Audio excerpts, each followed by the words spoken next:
We are back. Thank you for joining us.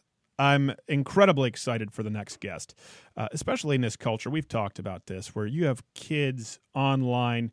There's such a generational gap in the access of information, and it's never been more apparent than with pornography. This guy has actually talked about it, written the book on it, Your Brain on Porn, yourbrainonporn.com.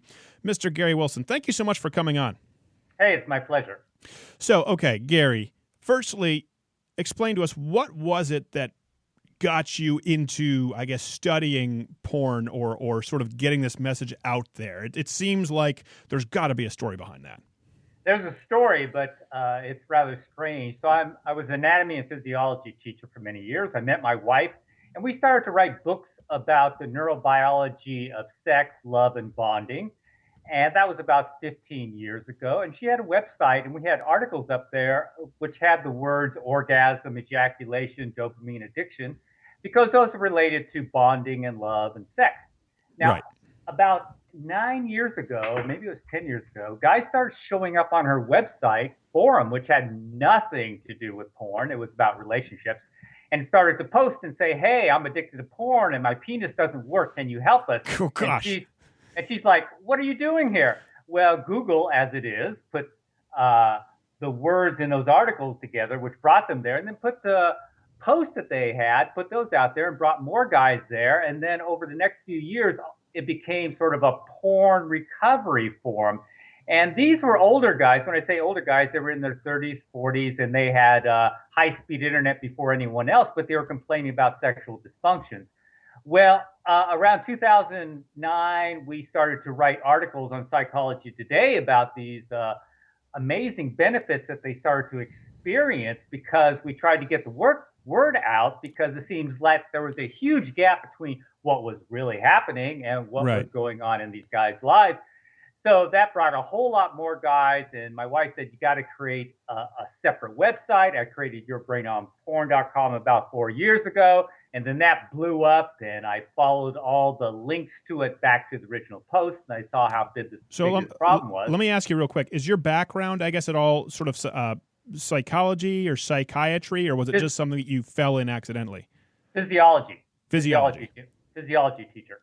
Okay. So no psychology. Okay. So this is just something you came into because, yeah, like, I guess, business owners in a lot of ways, you saw a need and were meeting a demand. Now, right away, before your critics come out and say, this is just, they've always said this to people who've ever been dissenters of the pornography industry. This is just some crazy right-wing Christian extremist who's trying to scare your kids. That's not really the case here. No, I'm a very far left liberal who's not religious and never been a Christian. Neither is my wife or my parents or my grandparents. So nope, I wanted nothing to do with this, and we just felt compelled because there was this blind spot. And when you have guys writing you and telling you that they're suicidal because their penises don't work and they're not getting good information, and the urologists are saying, just take some Viagra, there's nothing we can do, we felt compelled, so we did write about it. Right. No, it's incredible, and there are a few things that I've seen you mention before in other interviews and obviously in your book. One of them was you talked about, which to me was just fascinating. I don't have the exact number, so I'm sure you've got this. You're like the computer wore tennis shoes. I've seen your interviews and TED Talks. There's a generation of young men who have had a certain amount of sexual experiences. You've said you numbered it in the thousands. Sexual experiences who for the first time have had all of these experiences without any actual sexual interaction with another human being, right? What was that number? Oh, I don't know that I put any number to it because there's no numbers to it in terms of.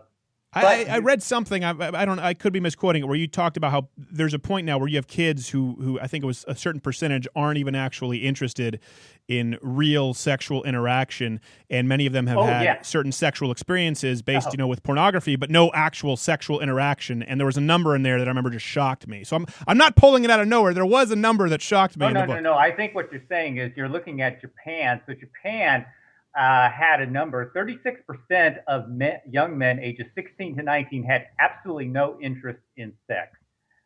And that number doubled from 2008. So we see a tremendous rise in Japanese young men who had technology ahead of the game, and they are okay with porn over there. And it's just unfathomable to me that a teenage guy would have no interest in sex. Yeah, to me either. I mean, I'll tell you what, even as a Christian conservative, it was like a full-time job just thinking about it. It was exhausting. I always tell women when they go, is that all you guys think about? Well, from about age 14 through, 20, yes, literally. It is pretty fascinating, again, that you're sort of a liberal, not interested in religion. You really make the argument, right, in the book, like you said, the physiological arguments, the arguments about dopamine receptors and the way, neurochemistry is affected. Have you met a lot of pushback? Before we get into that, which we'll get into the next segment, have you gotten a lot of pushback from either the porn industry or other so-called progressives? Got no pushback whatsoever from the porn industry. Got some pushback from some academic sexologists who don't like the idea that you can suggest that porn use may cause some problems. So there's a small vocal group of sexologists and academic sexologists who do push back quite a bit. Yeah. Well, I even read something in The Atlantic where they talked about, and we'll get into the studies just because we have to take a break relatively soon here, and there's a lot of data to get into. Though I will say, I'm surprised that you say that about the adult film industry, because I have seen videos and posts online of people saying, online porn is healthy and don't believe the fear mongers here who are trying to scare you out of it. But maybe they're just not emailing you directly.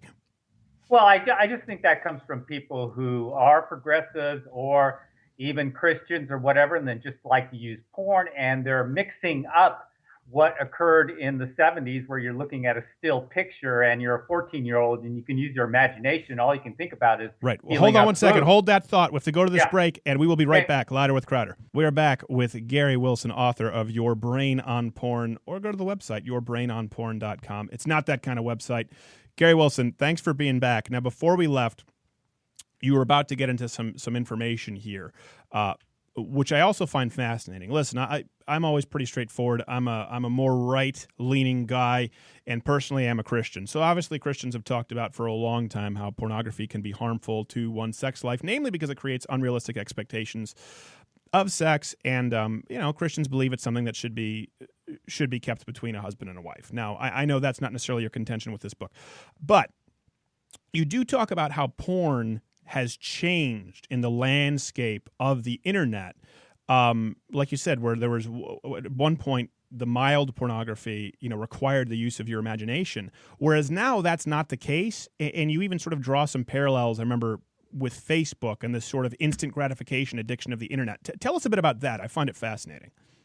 Well, you think about it, we've had pictures and words around for a long time, but all of a sudden you see this entire generation stuck with their iPhones clicking on pictures and words and videos. So what makes it so fascinating is the delivery system, the internet. And what the internet does is it takes advantage of innate mechanisms that are pretty much there in the reward centers of a mammal. And the first one is novelty. The reward center lights up with dopamine for such things as food and sex and achievement, but also for novelty. Anything new grabs the attention and you get little bursts of dopamine that make you want to go for it. Right. So, of course, the internet, you can just click, click, click endlessly and keep your dopamine spiking forever. But here's what's interesting is not only with internet porn do we have endless novelty available, but we have nature's highest reward of dopamine, which is sexual stimulation, and nature's number one priority, which is reproduction. Then you combine it with other things that raise dopamine in animals, and that's such things as shock or surprise or even anxiety. Those things also raise dopamine. And what's not shocking or surprising or even anxiety filling when it comes to some of this hardcore pornography. So it really can trap. It's even shocking just reading, the transcripts from Dick Morris's fetishes. So I can imagine when you're actually seeing something that depraved on camera. And I think you mentioned too, I've heard you mention it. I want to clarify for the listener, not only novelty, but specifically with dopamine, novelty, you included the exceeding of expectations, which basically happens all the time online, right? If I say, hey, I want to research, I don't know, coffee mugs in World War II, boom, there's more than I could ever read on coffee mugs in World War II in a lifetime, right? And that causes a spike in dopamine, and you're combining that with sex. Yeah, so what makes dopamine go up isn't necessarily food, because you can keep eating and you're just like, oh, I don't want to eat anymore. Right. So that your dopamine's going down. What makes it go up is violation of expectation. There you go. We use regular terms like shock, surprise, anxiety, the unexpected. That's what makes bungee jumping or horror films exciting. Sure. Because they shock us. So that is set up in all mammals to raise dopamine, and that means that it's like, oh, this is more than what I expected. This is more. This is different than what I expected. I was just looking for a guy and a girl having a good time, and it involves 2 midgets, a tricycle, and a parrot. What happened here? Or as the young guys describe when they're 12 years old, they just, they're getting interested as the hormones come up and they put in boobs, and not boobs come up, but my God, this crazy stuff that isn't even sex, right, comes up, and it's videos, which videos are far more engaging than pictures. Yeah. And the other thing to know about videos is they actually co-opt and replace imagination in young men. Right. Well, one thing too, I will say this, as someone who, people will be watching this interview right here on YouTube. We do it terrestrially on radio, we podcast, but we get it on YouTube, right? So let me give you an idea here. People watch my videos on average for over 4 minutes. So the average retention rate is 62% because I have some longer videos, right?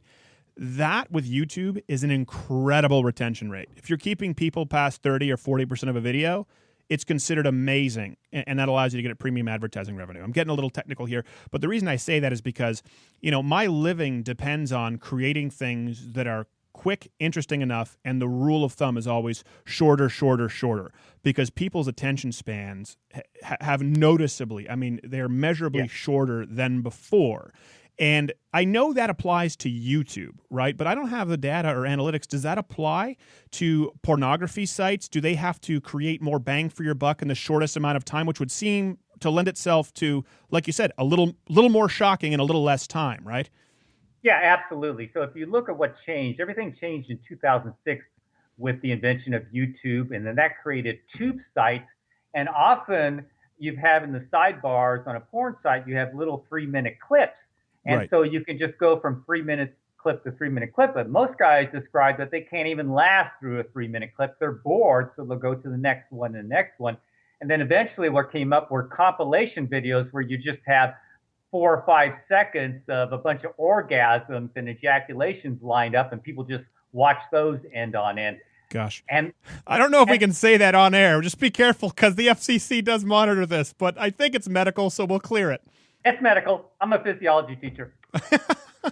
Just wear your lab coat and it's fine. So, sorry, I didn't want to interrupt your point, but I was going, oh gosh, I don't know which words we can't. I think this is uncharted territory. It's the same reason, a lot of people are afraid of talking about this on traditional content. So there you go. There's the irony, right? The problem comes with new media, and the problem comes with the internet and instant gratification. But on the flip side, you also have a form, and you get to bypass, the media filters who might not necessarily agree with your viewpoint. Right. And here's the thing about when you're watching something. So people talk about dopamine, and I talk about dopamine and how it's raised. But what's the end result of dopamine? Dopamine's there to wire into your brain so that you will repeat that behavior, because it thinks that behavior is further your survival or the survival of your genes. So it thinks that in some level that you're actually impregnating a real person, but it's wiring in all the associations with that experience while you're watching porn. So what does that mean to a young guy? That means to a young guy that it's wiring in not touch and being touched and real interaction, but it's wiring in sitting, being a voyeur, clicking from scene to scene, controlling your dopamine with a mouse, shock, surprise, multiple tabs. That's what you're training your brain to become sexually aroused to, because that's what dopamine's telling. Yeah. Be aroused to this so that you will repeat this. It's like a Hitchcock film. You're breeding a bunch of kids who are sitting there with binoculars going, I'm looking at you through the window. Put your foot in his mouth, literally. It's fascinating that you talk about that, because I'm sure there was some of that, right? Even when people were looking at a dirty magazine, I don't know. under we didn't have the same data though. It's the same reason we talk about this right now. You're really talking about an evolution of human consumption of information since 2006. I mean, that's the number you just threw. How fascinating is that everything has changed since 2006? Oh. We don't really have, and that's the criticism I've seen sort of leveled against you, is people say, well, a lot of it is hypothetical because we don't really have enough numbers back yet, because the generation who grew up on instant porn as much as they want, they're not really adults with families of their own yet, a lot of them. Well, here's the deal. So let's look at the actual data. So there are 95 brain studies on internet addiction, brain studies. All 95 show the same brain changes as seen in drug addicts. What does that tell us? That tells us that audio visual stimulation, when done in excess, can cause the same brain changes as drug addiction. So that's not arguable. Now, in the last year, there's been 3 brain studies on porn users. Guess what those 3 found? The same brain changes that occur with those who have drug addiction. It also found in both of those studies that the more porn used, the less arousal to sexual images. And in one of the studies, 60% of the subjects who were porn addicted had trouble getting erections with real people, but not with porn. So that's 3 for 3. So, in fact, all of the actual hard evidence is pointing in one direction. Hard evidence. It's ironic because there is none. Listen, I'm sorry. Come on. You walked right into it. You're the physiologist. I'm the comic hack. That is fascinating to me. And I know you make the argument that it's almost a public health issue. I don't necessarily want to get into the legislative component of this because I'm more so interested in just the physiological ramifications. So let me ask you this, okay? What's the end game for layman's out there? For someone's brain, right, who's grown up, let's say from they were 12 in 2006 when all of this porn became instantaneous, right, just completely readily available. What's the end game in their brain where they end up if they're watching porn and clip, clip, clip every day versus someone from the previous generation who didn't have access to that? Well, that's a hard question to answer for an individual, but there's 2 things that go on in the brain what you don't even have to have addiction with. And that's sexual conditioning. You can look at sexual conditioning in 2 ways. One, as a young man, you're conditioning your sexual arousal to sitting and clicking and being a voyeur. Right. Or as a young man, you're conditioning your sexual arousal to certain acts. So those acts you may want to replay out in real life because that's what you've masturbated to for the last 5 years before you actually had a date with a girl. So those 2 things are occurring. One study was done and it found a tremendous increase in anal sex. And when it asked these young people, 16 to 18, why they were doing it, neither the males nor the females were sure, except they both pointed to porn. And they also, neither the males nor the females enjoyed it, but they felt compelled to do it because they thought that's what they were supposed to do. That's sexual conditioning to act. Wow. So it's almost like, hey, smoke the cigarette, Johnny. It'll make you cool. Only it's, hey, let's do page 85 of this weird sex book, or page 50, or page 56 of PornTube. It's almost like a cyber peer pressure that people aren't even realizing. Yes, because the guys are exchanging videos, they're exchanging stuff at school, they're talking about it, and they're watching it, and they think it's normal because they're watching real people have real sex and supposedly real orgasms. And they think that this is the way it's done because this is all they know. This is what they do for years. Wow.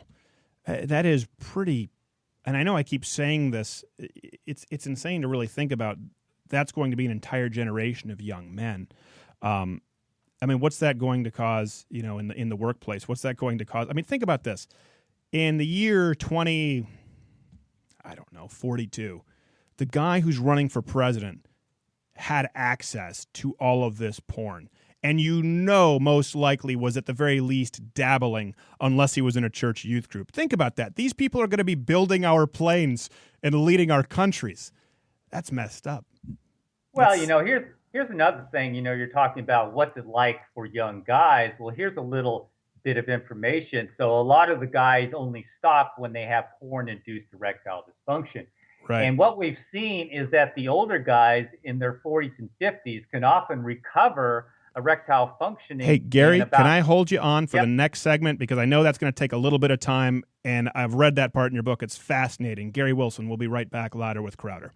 Right back in, wasting no time, because right before the break, the last word was erectile dysfunction. Bam. Gary Wilson of yourbrainonporn.com is back with us. Gary, please finish the thought that you had before I so rudely had to take us to break.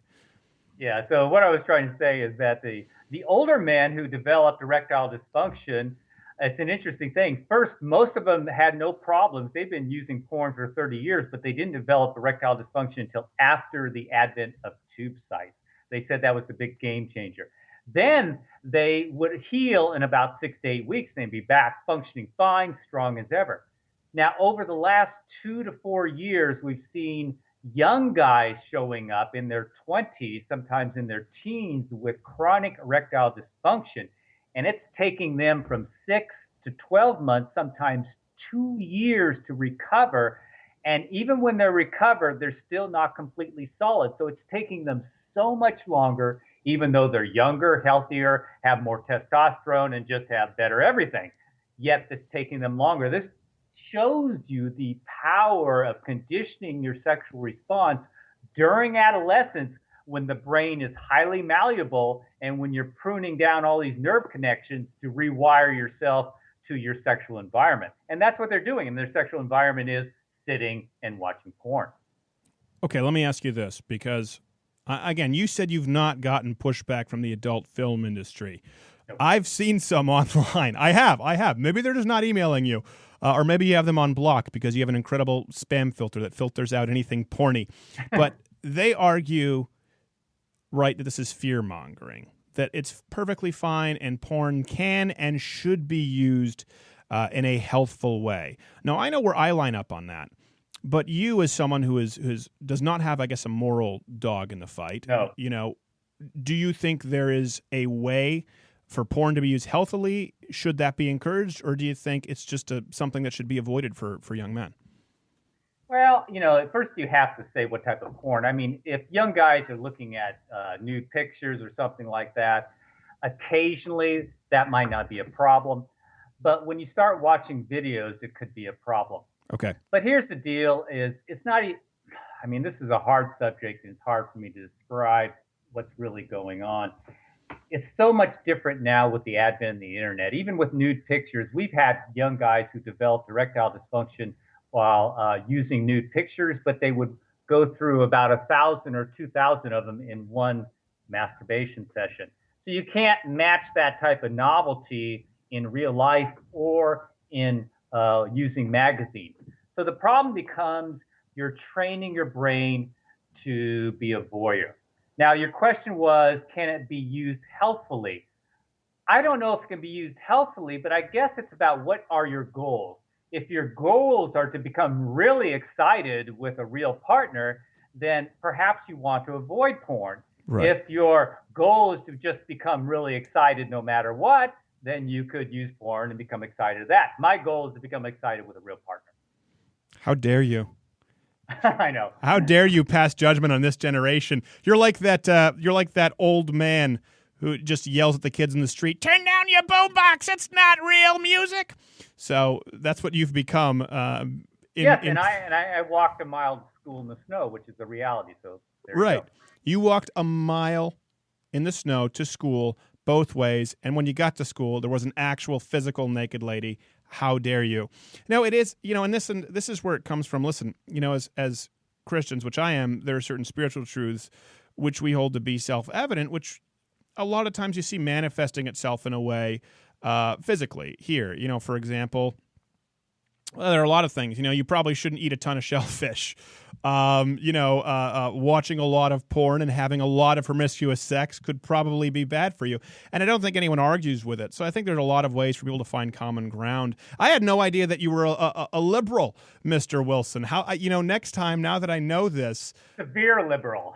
Oh, you're a beer liberal. Well, actually. No, severe. I'm at the opposite end of you. Right. Well, we had an actual terrorist on this show, if you've followed anything that we've done, Imam Chowdhury. So at least you got that going for you. You're not quite a terrorist. Well, it's good that you're correlating terrorists with liberals. I like that. Of course I do. At the very least, you guys tolerate it. I figure you guys are all in cahoots. You have a secret meeting behind our back. No, but listen, it's funny to hear that because a lot of people, listen, you're not necessarily making a brand new argument. Right, Gary? There have been a lot of people, more so, we would say, on the right, a lot of Christians who have talked about this and maybe haven't necessarily had the same data to back it up. But I see you agreeing with a lot of those people, even though you come in at opposite sides of the political spectrum. So there are issues like this where I think people can just look at the data we have available to us, the evidence, and say, hey, you know what? We can agree. This is something I don't necessarily know through legislation, but we should be joining hands here and making people aware of a real problem. Now, do you actually go as far as considering this a public health issue that would require some kind of government intervention, or is your goal just to build awareness, on a personal level? My goal is to build awareness. I don't like government intervention, so we can agree on that. Well, then how are you a liberal? Get out of here. Yeah, nice try. And so I think what needs to be done is we always talk about education, but then people talk about sex education. If we look at sex education, whatever it is, what's missing in sex education is education about neuroplasticity, right, about the reward circuit and how it is very vulnerable to overstimulation, and how you can actually alter perhaps your sexual trajectory, your sexual taste, your sexual desires by overstimulating it with a new stimulus that never existed before, high-speed internet porn. That's what I think should be in the sex education that isn't in there today. You know what you're going to hate to hear? What? You know who's going to be immune to this are those gun-toting rednecks out in the boonies, because they're still dealing with dial-up. So they're the only people who will be immune to this absolute plague of high-speed pornography. How's that for irony, Mr. Wilson? And guess what? I don't mind people owning guns. I know. Well, I listen, I truly believe, that we agree on more than we disagree. We just had Leah Keith on last week, who you may or may not know. We both share a disdain for vegans, but she also believes that humans are, a plague on the earth and that we need to reduce population and, the animals should rule all kind of deal. Very, very sweet lady. But I listen, we agree on a lot, and I find your book fascinating. Your writing is incredible on this subject. And actually, I found you through Brett McKay over there at Art of Manliness. I think he used you as a reference. Oh, yeah. Yeah, and he's actually, again, he would be on a different side of the political spectrum than either of us, much more of a moderate, I'm to the right of Attila the Hun, I'm sure, to someone like you. Where can people go to find out more about you? And then I want you to have the last word here, Gary. What is the big takeaway you want for people if they're hearing this interview? Well, you can just put in yourbrainonporn.com. You'll go to my site. It's a free site, has lots of stuff on it, has some videos. And you can buy a book if you want to. And the proceeds of the book are earmarked towards education and research. And the takeaway from this is that a lot of young men do not know that they're affected. In fact, a lot of old men do not know they're affected until they remove porn use. Take it away for a couple of months, maybe 3 months, and then see if it changes for you. See if you have more sexual arousal to real partners, your outlook changes, maybe social anxiety goes away, maybe depression lessens. Take a vacation from porn use and then make the judgment about whether porn is affecting you. That would be my challenge to your listeners. And a perfectly sensible challenge that I think is easier said than done for many of the sticky, disgusting 14-year-olds listening to this on their podcast catcher. But Gary Wilson, thank you so much, brother. And really, we hope to have you back, liberal or not. Okay. It was a pleasure. Thanks. You have a good one. Hope you enjoyed that video and learned something. I know I'm going to cancel my order for the left-handed mouse. And if you want to, watch this video next to me or subscribe. It's free. So I guess it's a no-lose.